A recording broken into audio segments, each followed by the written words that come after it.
les murs du pensionnat de Chavagne tremblent encore des coups de gueule de Bernard Navarron en 2004.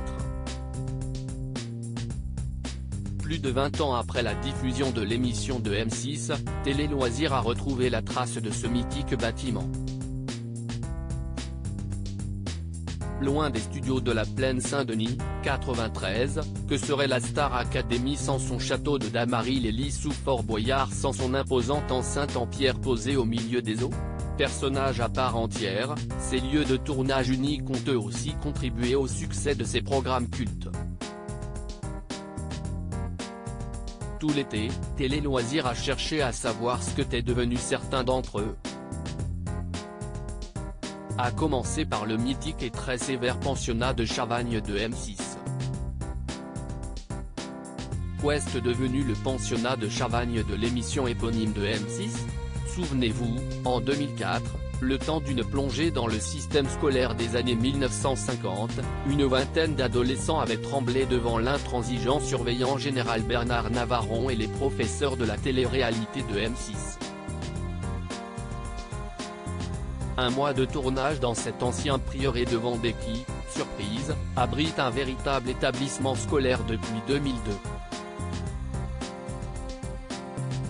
Toujours en activité, ce collège international privé pour garçons, se veut lui aussi très strict. Au programme, vie en communauté, enseignement religieux, téléphones portables interdits et accès restreint à Internet.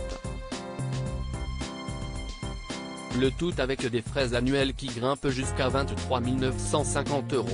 À la rentrée, M6 va vous faire découvrir l'école d'autrefois avec une nouvelle émission. L'école a remonté le temps devenu culte. L'émission ne fut pas la seule incartade de M6 dans le système scolaire du temps d'avant. En 2005, la chaîne proposera ainsi le pensionnat de Sarlat.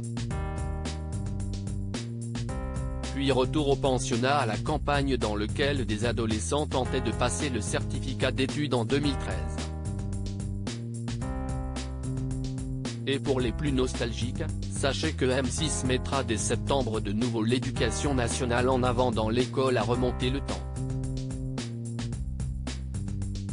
Un programme dans lequel des collégiens et des professeurs vont découvrir à quoi ressemblait le système scolaire en 1880, 1920, 1950 et 1980.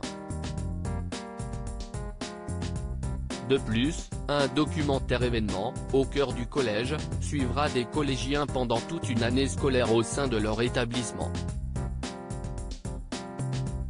En somme, avec M6, l'école n'est jamais finie.